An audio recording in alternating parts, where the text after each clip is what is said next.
So thank you so much, Dr. Talwar, for accepting our request to join us here at our Education Circuit by Meritto. Education Circuit by Meritto is a program where we bring in academicians who are doing phenomenal work for India in the education space. And we feel that you have already established yourself as one of the key people managing a foreign university in India. So thank you so much, sir. Thank you very much, Vikram. Such a pleasure being here. Thank you. So, sir, I know you have spent more than 25 years teaching marketing as a professor and managing various institutions in India and abroad. The latest being IMT Ghaziabad before you moved to Southampton Delhi campus as CEO. Journey has been quite remarkable, sir. So, do you want to share something with respect to why Southampton?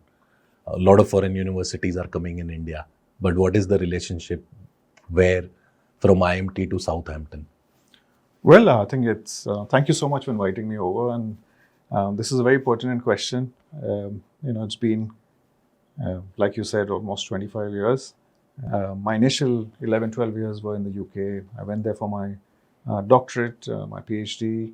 I did a PhD at Manchester Business School, worked in institutions as faculty, like the London School of Economics and Henley Business School. But then around 2013, I decided to come back to India, be a part of the institution building process in the country. Worked in, some of the institutions, some of the fine institutions, in the country at different stages of their evolution, right? Institutions that were 5-8 years, in their existence, institutions that were about 15-20 years in their existence. And of course, before I came to University of Southampton, an institution that has been well regarded and been there for almost 42 years. So I think every one of these institutions has, taught me a great deal. Hopefully in the process, I've been able to create, some impact. And now with University of Southampton, I think I was truly presented with a great opportunity to shape the direction of a university, from scratch. Of course, University of Southampton in the UK has a very, very strong legacy. It's been there for many years. But in the international branch campus in India was a great opportunity for me to be able to use a lot of my experience, having worked in the UK, having studied in the UK.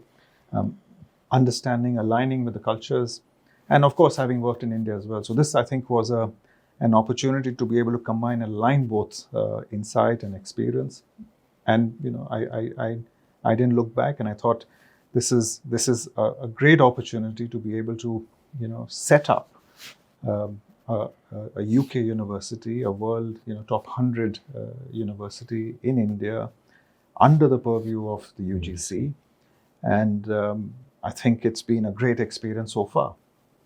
So, sir, you started in 2025, Jan 2025 precisely.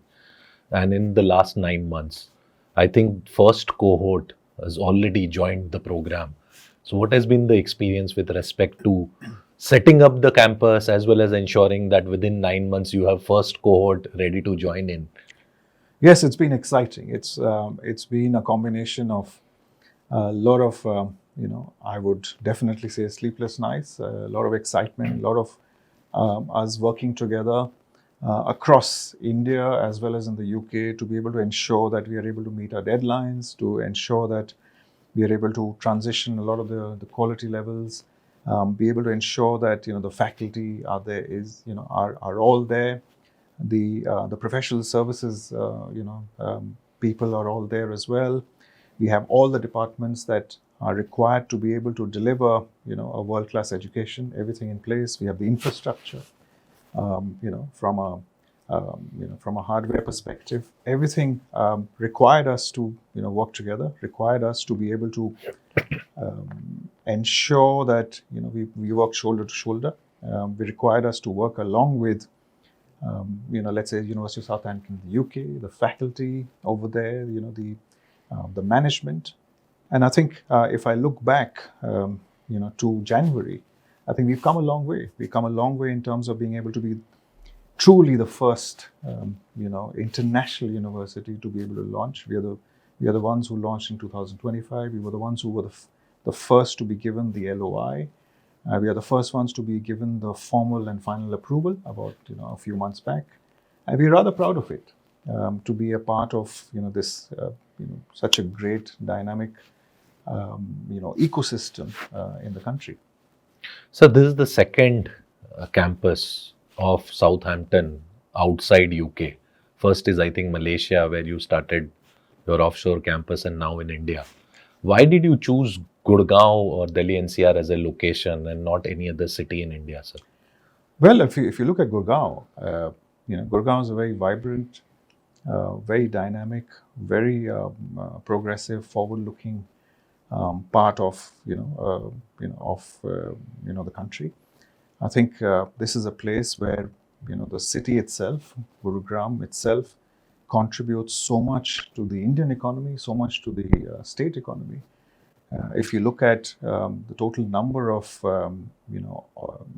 offices of, let's say, Fortune 500 organizations, almost half of them are actually having offices in Gurgaon itself. Gurgaon is an industrial hub. If you look at this whole road from here all the way towards Jaipur, look at the kind of industries that are there. Indian manufacturing industries, other countries manufacturing, Japanese, Chinese, British, Korean. It's a major hub. It's an innovation hub. It's a place where a lot of vibrant activity takes place. There's so many startups that have set up shop, in this part of the country. If you look at where our campus is situated, that by itself is a place where it's hub of a lot of busy, activity with startups, with mature organizations in the same place. So I think Gurugram was a natural choice for us, because it has the ecosystem, it has the right ingredients in place. Sir, what is the thought process of Southampton's leadership? Because you guys are the first movers in terms of lapping up as soon as UGC announced it. I think within 7 to 10 weeks, you applied for an LOI and you just said that we want to open a campus in India. So what is the thought process? Were they waiting for UGC to come up with the guidelines under NEP? Because the GIFT City was already there. So what leadership thought about opening under UGC? And I think very quick in terms of applying and getting approvals as well.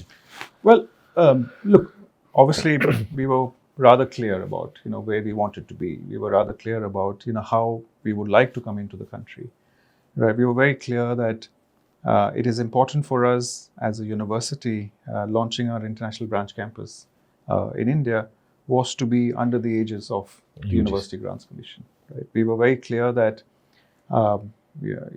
when we get a green signal in terms of the act, in terms of the bill, in terms of the regulations, we will, of course, be one of the first ones to come in. So a lot of preparation went into ensuring that our readiness is intact. We were actually ready to be able to come along, and it was a matter of time. In November of 2023, when the regulations came along, I think we were obviously very, very happy about that. And of course, a lot of the engagement started to ensure that we were one of the first people, past the post. So I think it requires a lot of work. It requires a lot of conversations. It requires a lot of on-the-ground analysis, and we were prepared to go, the whole hog for that. Sir, in terms of curriculum and programs, what are the programs you have launched in India, and how do you compare those programs with programs in UK and Malaysia? So, if you look at our programs, they're exactly the same, right, as in the UK or in Malaysia, right? The whole idea of extending the global curriculum into the country, the whole idea of extending or creating an international branch campus is about seamless integration, is about ensuring that there is, what a student, let's say, studies as far as curriculum is concerned in Southampton in the UK or in India or in Malaysia, there's a lot of cohesion, alignment and integration.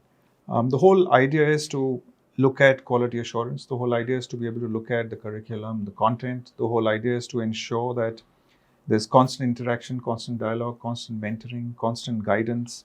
and of course, delivery by faculty who are part or have been experienced in that kind of a system. So if you look at a lot of our faculty who are here currently in India as a part of University of Southampton Delhi, a number of the faculty actually have experience in the UK, right? Either they have had their doctorates, their PhDs from other Russell Group universities in the UK, or have taught in that ecosystem. Sir, how many programs you So we started currently, with? for the academic year 25-26, we launched 4 undergraduate programs and 2 postgraduate programs. If I look at the undergrad programs, we launched an undergrad program in computer science, in business management, in accounting and finance, and in economics. At the master's level, we launched an international management and a finance program. Now for academic year 26-27, we are currently live with another 3 programs. Right? Now this is a BEng program in software.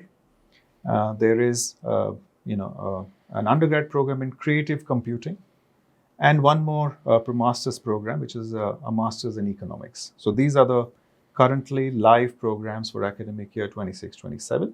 So, sir, if you look at India in the last 20 odd years, you have ISB on one side, you have Ashoka on the other side. Where do you think? I think it's too early, but at the same time, any thoughts on where do you want to place Southampton as a university in India?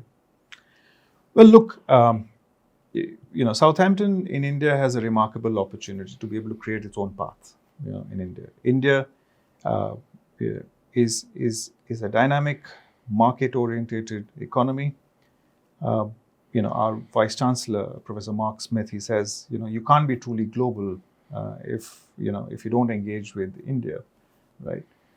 It's one of the fastest growing economies. It is a place where there's a lot of respect, let's say, for education, and of course there's a lot of aspiration, as well.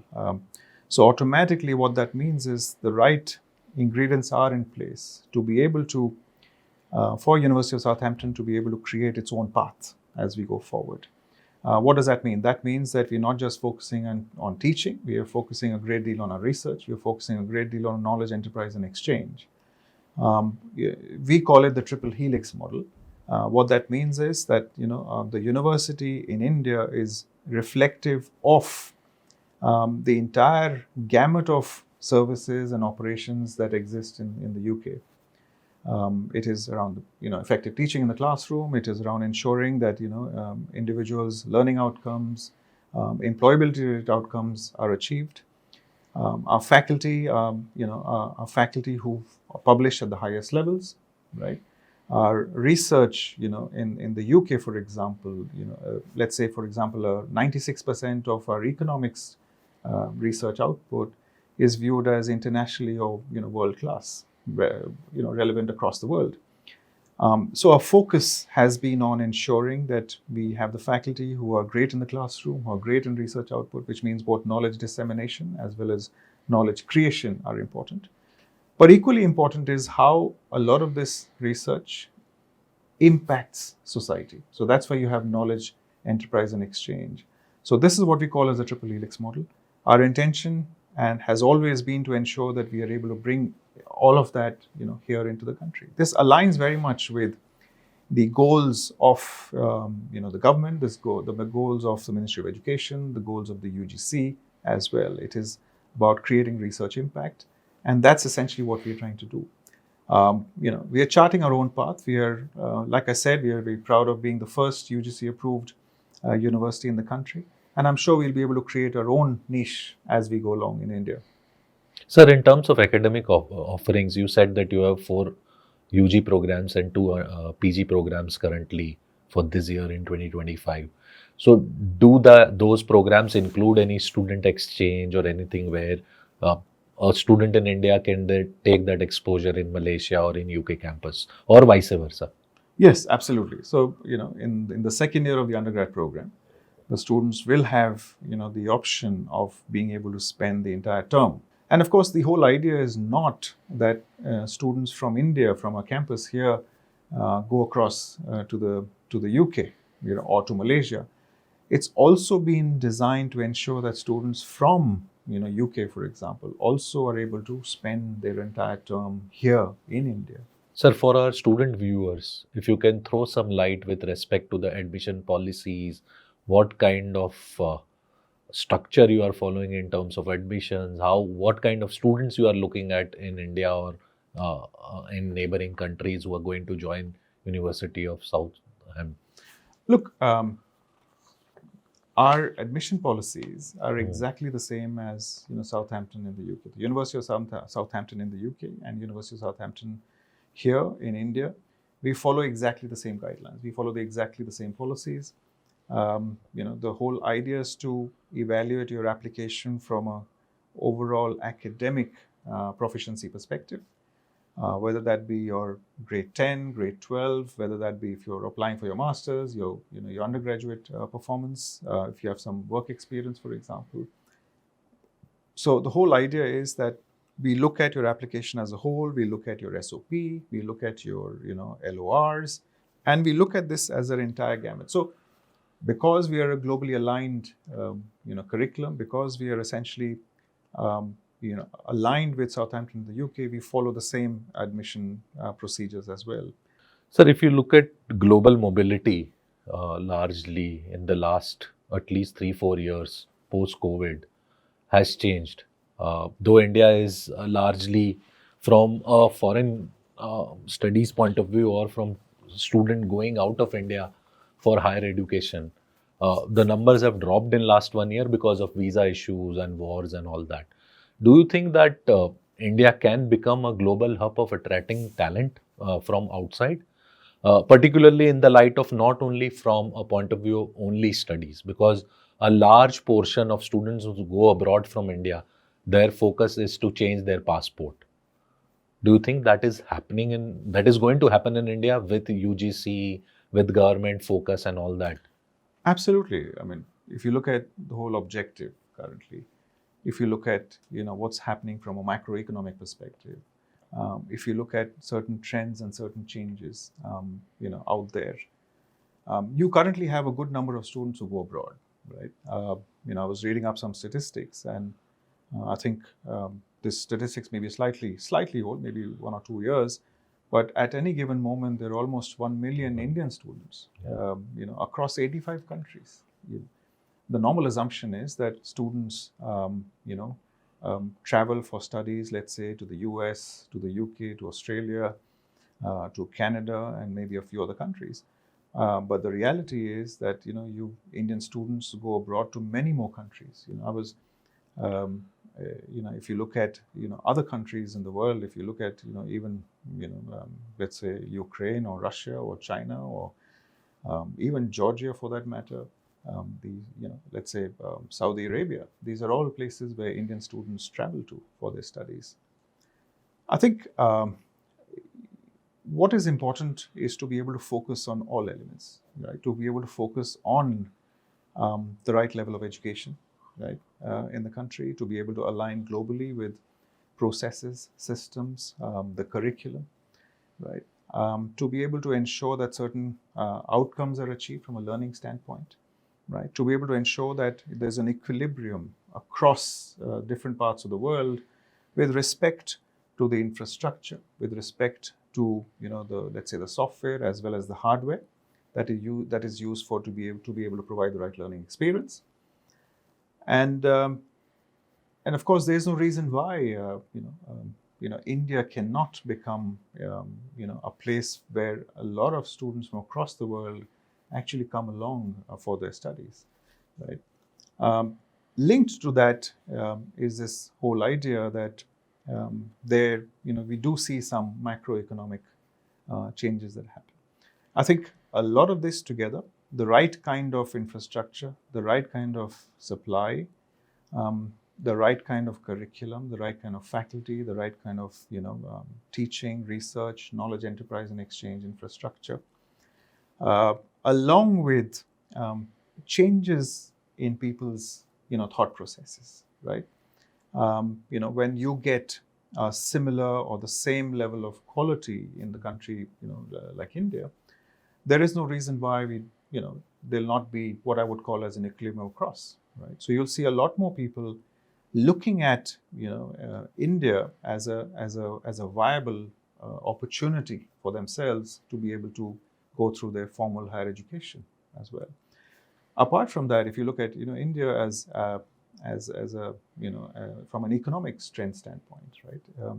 India in the last many years has been able to prove its economic prowess, has been able to shape itself and the region, and of course that also enables a lot more people to look at India for their own education at the higher education level. So I think a lot of things together, whether it be in terms of certain psychological changes, macroeconomic changes, the enablement and facilitation of the right kind of learning will create what I would call as the perfect platform for India to be able to then become a global education hub. So, sir, what is the focus of University of Southampton? Are you looking at the students who are going abroad, catching them here, or are you looking at top tier talent from India? Look, we're looking at, what you have to remember is that you're looking at different strains and different streams, right? So we're already noticing, looking at our applications, looking at, who's applying to us, looking at our cohort in the classroom, our students who may have wanted to go abroad, in fact, who are also abroad, right? Applying to us as a viable alternative, as a viable option to be able to be a part of University of Southampton Delhi, right? We're already seeing that happening, right? When you have conversations, when you talk to the students, you talk to the guardians, to the parents, you can understand that a lot of them possibly are looking at us as a viable opportunity. They may have been looking at going abroad. They may even have had opportunities to do that, but decided to put their trust in University of Southampton in India. Right? So that's already happening. You also see a lot of students who may have been looking at the other options in India, right? The likes of the ones you may have mentioned, or there are other universities in India, and they have decided to opt for University of Southampton Delhi. So what you will notice is that different reasons, different options, but all these are essentially robust reasons to be able to join an alternative. So you will notice, and as we go forward as well, if you have a viable option in India, if you have the right levels of academic quality, if you have the right levels of faculty, if you have the right experience in the classroom, the right infrastructure, of course there will be people who will want to be studying in India, and we already see that happening with the first cohort. Sir, how are you marketing your program in India? Because it's a first cohort, you've got students, you need to establish that now you are in India. So what marketing strategies are you using to drive that admission process? So our marketing strategies are quite aligned with our global marketing strategies. A lot of how we look at the market, how we position ourselves in the market, how do we respond to the market, how do we what are the channels we tend to use, how do we design our outreach program, are all largely based on global approaches, with students. And I think that's exactly what we tend to do here. Whether it is engaging, with schools, whether it is having conversations, with the right people. Now, whether they be, principals, whether they be, school counselors, whether they be students themselves. There's a lot of interest in, student from schools across, the entire region to come along to us. Our campus was set up a few months ago, and we noticed that we receive requests almost on a daily basis that our students would like to come along and see the campus. It's a very modern, very contemporary kind of a campus, And of course, there's a lot of pent-up demand over there. We would like to see it. We would like to see the infrastructure. We would like to see the kind of, the quality of your labs, for example, the kind of classrooms that you have, the kind of, technology infrastructure that you have. So we're seeing a lot of that, right? And we're quite fortunate from that perspective. So very briefly, we touched on the faculty piece, but I want to just deep dive more on that piece, because in India, if you look at it from an ISB's lens, 60-70% of the professors come from outside and teach a program here. What is the vision there for University of Southampton in terms of not only faculty recruitment, but in terms of delivery as well? And are you going to bring in a lot of professors from UK to teach a program here? What is the strategy you are going to adopt? So we were very clear right from the beginning that we would have overall 3 areas from where our faculty would come along to us.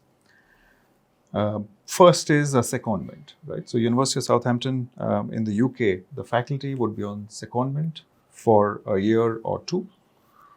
They would come along, be a part of the system, be a part of the mentoring process, be there in the classroom, delivering courses along with the other faculty. And that's something that, we are adhering to. Our second major, let's say, source of faculty has been a lot of faculty who are returning back to India, right? So you will find a lot of our faculty, 50 to 55% of our faculty are actually returning Indians, right? They may have studied in the UK. They may have studied as well as, taught in some of the best universities in the UK. They are the ones who are looking at University of Southampton, Delhi, as an opportunity to be able to come back to the country. So when you speak to a lot of them, during the interviews, during the applications process, right, you get a lot of faculty who are essentially now crossing a threshold value. So you need to be able to cross a threshold. I crossed my threshold, value in a way in 2013 when I decided to come back to India. But you see a lot more of the faculty doing that. Of course, there's certain expectations. There's certain orientation towards how, let's say, higher education ecosystem should be, right? Are they globally aligned? The research practices, the centers of excellence, the research policies have to be very global in its orientation. And, Southampton, Delhi actually is able to offer that. It's able to offer, a similar level of experience, a similar, focus on teaching as well as research, as well as knowledge impact, as well as its policies. And, married to that is this whole idea of being able to be connected to, let's say Southampton in the UK as well. Now, whether that be for research projects, whether that be for guidance, whether that be for regular conversations, whether that be, tagging along with each other on courses as well. So I think this comes across as a very good opportunity for anyone who's wanting to come back, to India and be a part of the Indian higher education ecosystem, but from a global perspective. What we've noticed in the last 4 or 5 months is the increasing interest in a lot of premier technical as well as management and other institutions in the country to apply to us, right? So, we've noticed a lot of healthy demand looking at our application base from, let's say, PhD scholars of institutions of repute in the country. Now, whether that be, let's say, IIT Delhi, whether that be, IIT in Bombay, or whether that be any other places. For example, some of the best institutions in the country.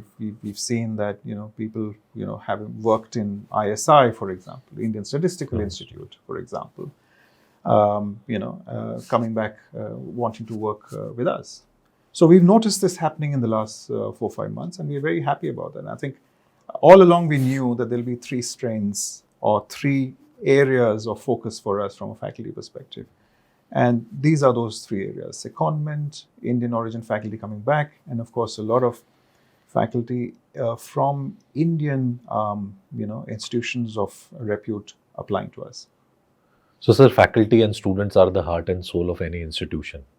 So, switching gears now, let's focus a bit on students more from a point of view of access and equity.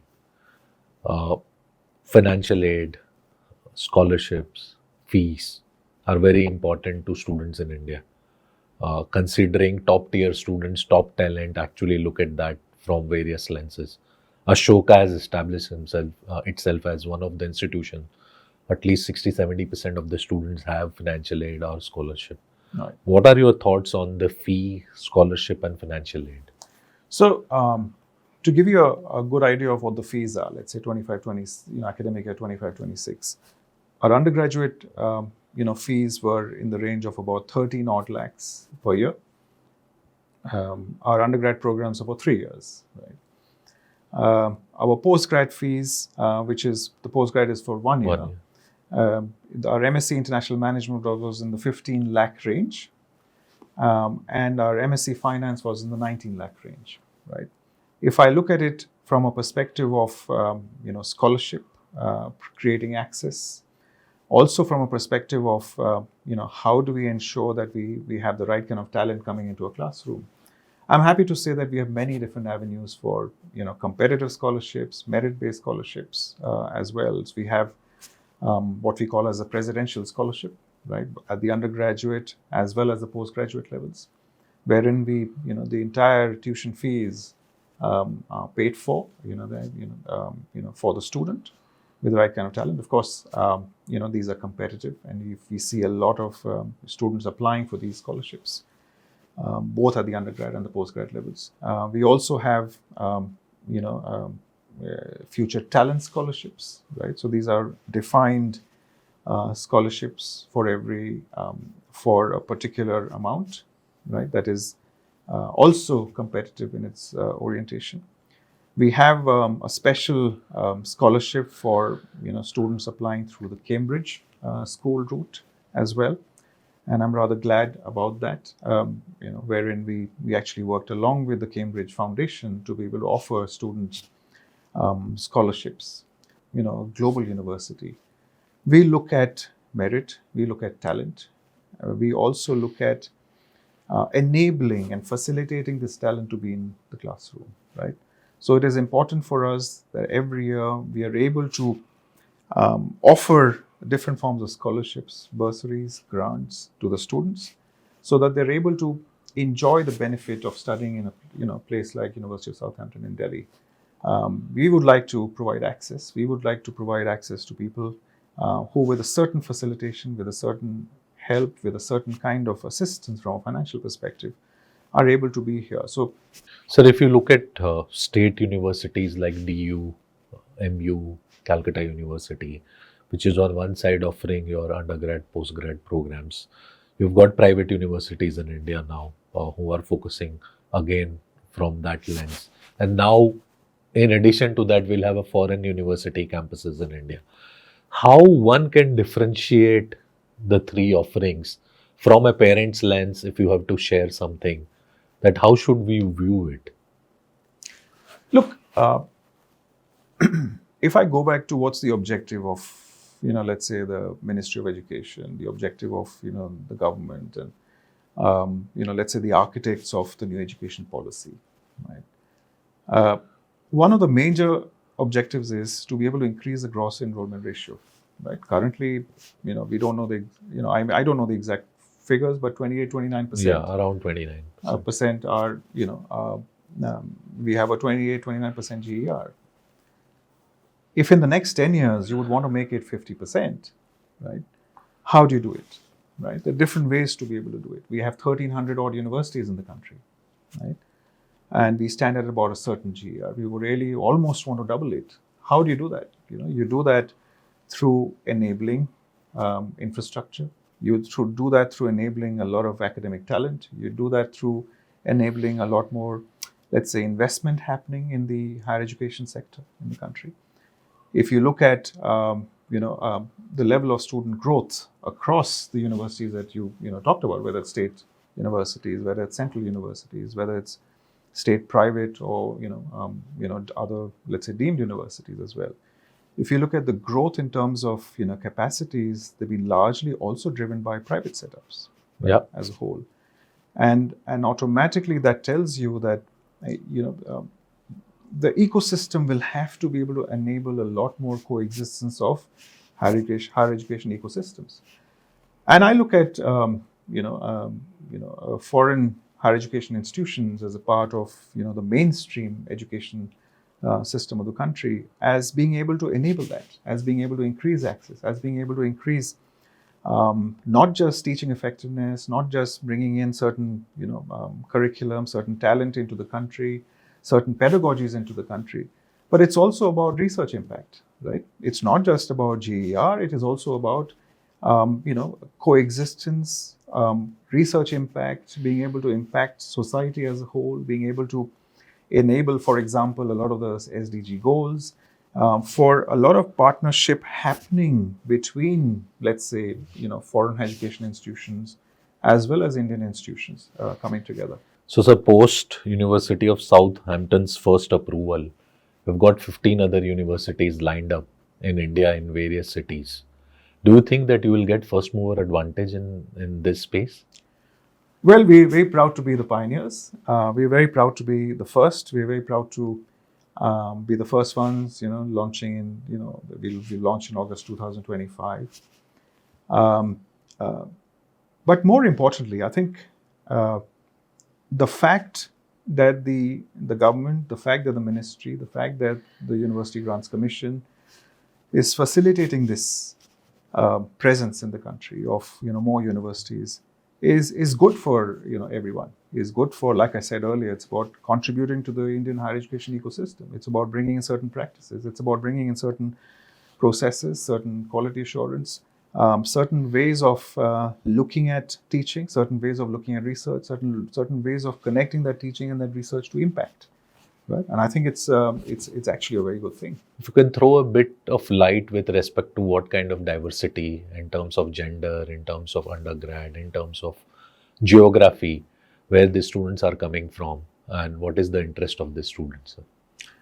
Look, we've been always conscious of ensuring that right levels of diversity, inclusivity, right, exists in every cohort. Now, this is something which is not just about students; it is across the board for us, right? So, as a University of Southampton, we ensure that diversity, equity, inclusivity is across all aspects of what we do.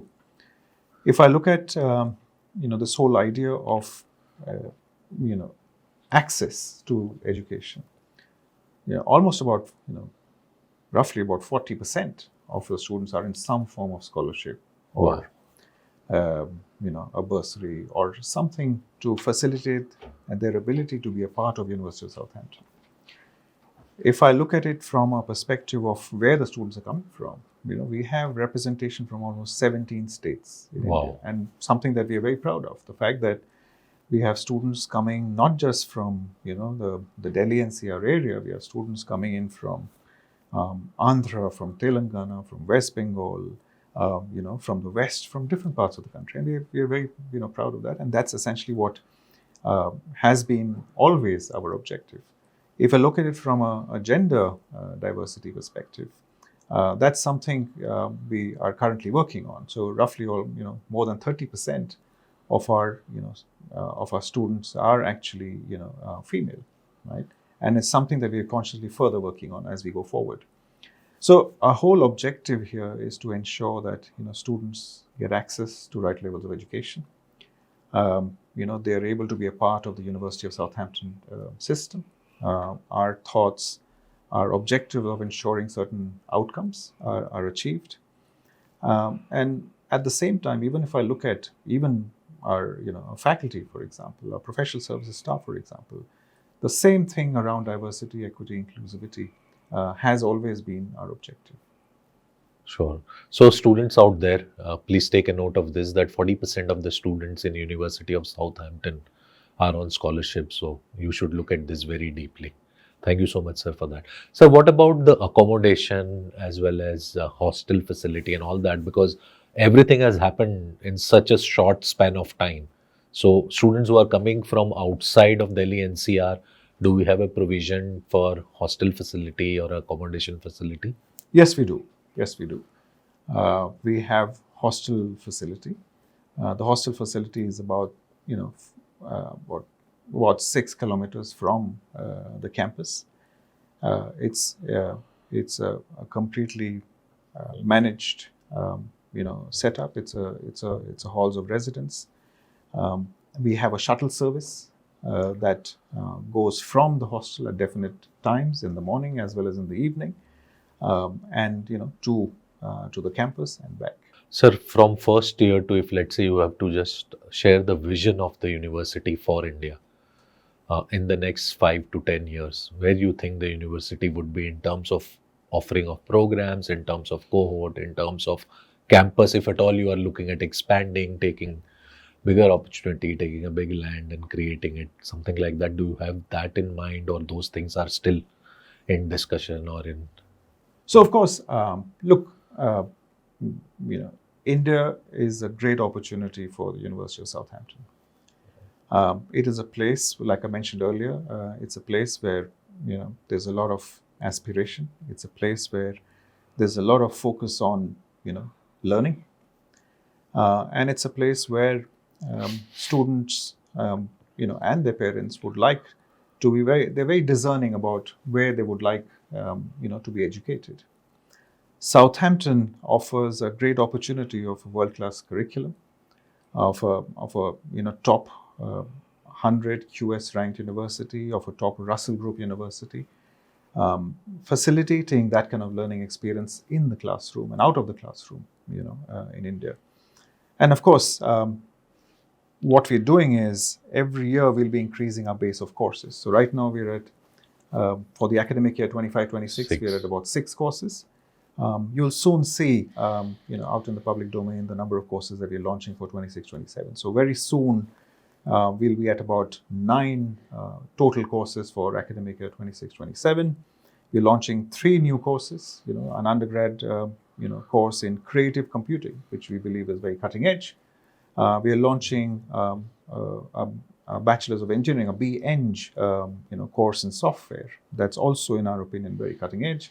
And we're launching a Master's in Economics. So these are courses that we've already announced on our website. And every year we're committed to launching more and more courses, keeping in mind, the needs of a dynamic market like India, which are the kind of programs, with the kind of courses. And of course, we have a long-term vision and goal for India. Now, obviously, the campus that we have is a campus that is very advanced. It's very technology orientated. It's very contemporary. It is ensconced within a very large tech park, which by itself gives you many different advantages. Right? You have a lot of organizations there. Our students are already engaging with these organizations, whether that be for interactions, whether that be for industry guests, whether that be for internships or whatever else. So I think we are at that stage where we have our fundamentals right. We've started our operations for 25-26, and now we have to keep moving forward in the long term. 1, 2, 3, come on! So we are at the final stage of this discussion. It's a rapid fire, sir. We've got 3 placards in front of you: engage, enroll, and drop. I will present an idea to you. If you feel that you want to engage with the idea, you can pick up engage. If you feel you want to enroll with the idea, enroll means clearly that you are fully committed to it. Engage is you are committed to it but with caution. And drop means you are going to dismiss it straightforward. So the first rapid fire question is AI tutors in every classroom. I would say engage. Okay. Right now. Look, there's a lot of debate and discussion around, how do we use AI in the classroom. In fact, very recently I was, part of the FICCI Higher Education Committee, and there's a lot of conversation there as well on this. So I think it'll be good to engage at this moment of time to understand how it can help, and look at the efficacies, look at the advantages, before taking it forward. Second one is students studying in metaverse. Engage once again. I think very similar to the first question. There needs to be a more nuanced approach to this. I think something like this has to go beyond just the availability of technology. into how we are able to create pedagogical efficiencies over there, how we are able to ensure that the learning is happening in the right manner. But happy to engage on this. Third one is fully online degree, no traditional, no classroom. I would say drop for the moment. I mean, this is my personal view on this, because at least in my experience, COVID has taught us that, a lot of people, during that COVID time in 20 and 21, for example, people were studying, online completely at home.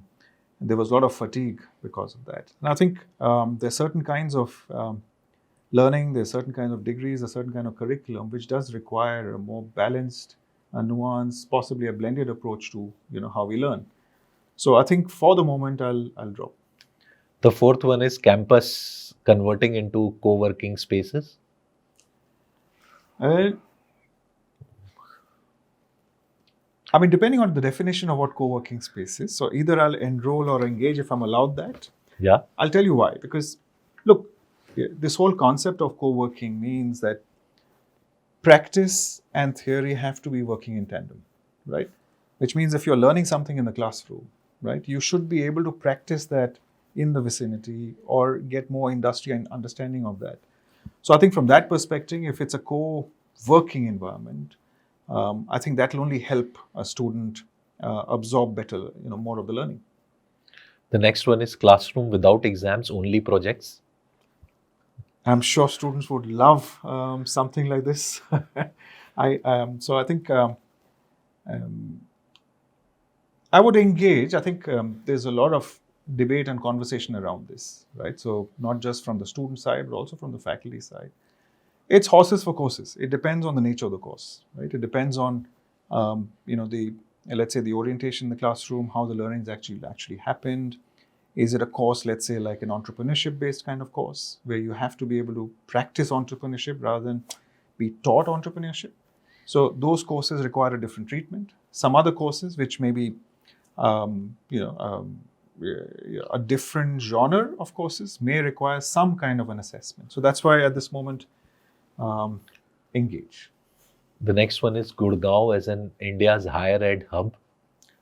Well, I would definitely enroll. We are here, and I think that, and we are completely committed to Gurugram. It's the place to be. It's got the industries. It's got the supply side. It's got the demand side. It's a place to be. It's high on the Human Development Index as well. If I look at it from an Indian perspective.